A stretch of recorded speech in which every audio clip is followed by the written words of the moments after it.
Hello, this is Janet from the West End Library in Laurelton, Pennsylvania, and I'm going to be doing my monthly book review. This is for the month of February. The book that I'm going to be reviewing is Enola Holmes and the Case of the Missing Marquess, written by Nancy Springer. This comes back to another book series, however, it's for our younger readers, not our adults.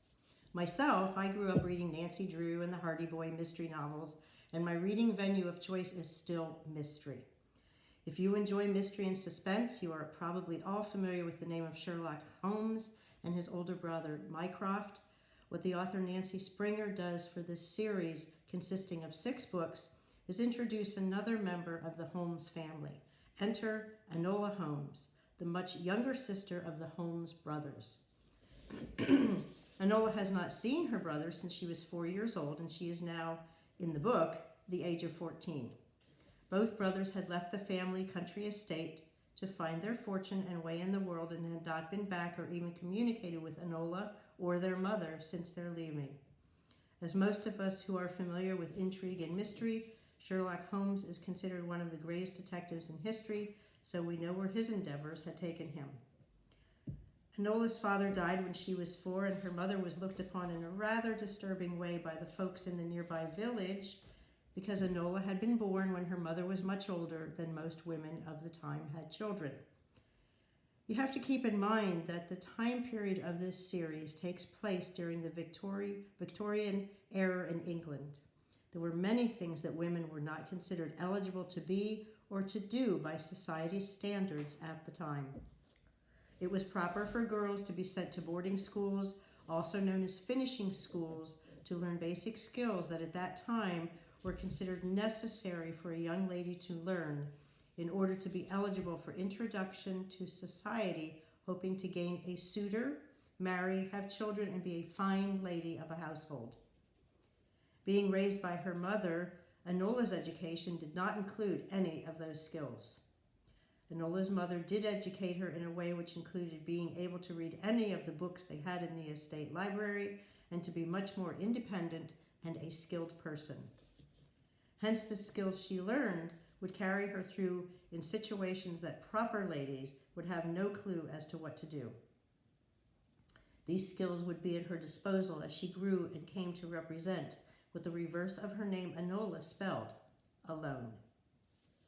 Enola's mother was very gifted and introduced her to the skill of ciphers, where words were mixed up in many different combinations in order to send secret messages that others would not understand.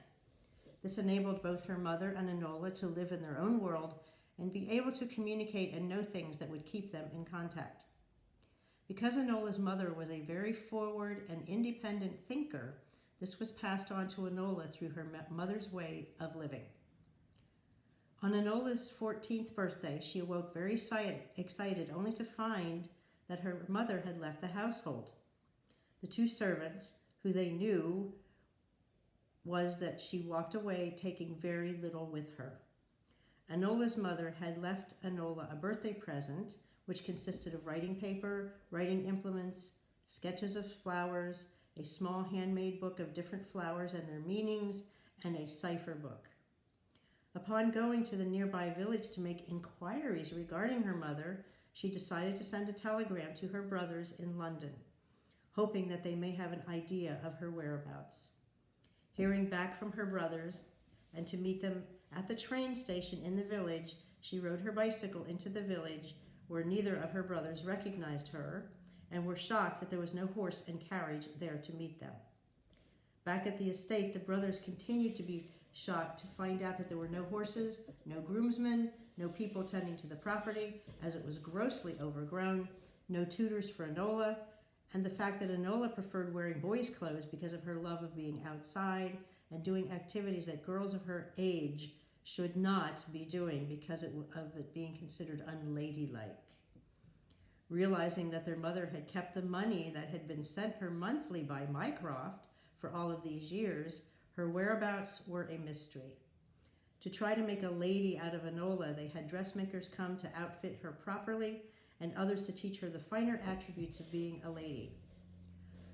Enola, upon her examining the birthday present from her mother, began realizing that the items had hidden meaning only for her.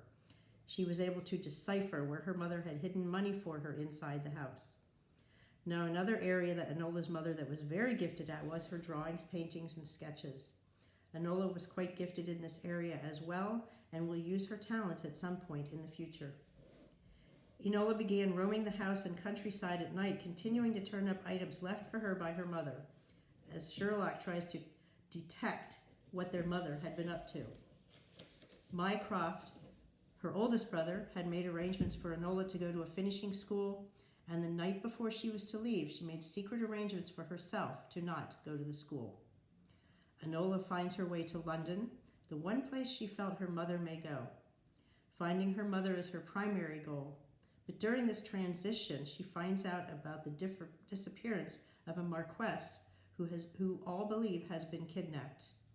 Enola's good heart, who thinks of others before herself, makes inquiries, goes to the Marquess of Tewkesbury's estate, and learns more about this missing boy. Her way of presenting herself is quite comical, but worked to an advantage.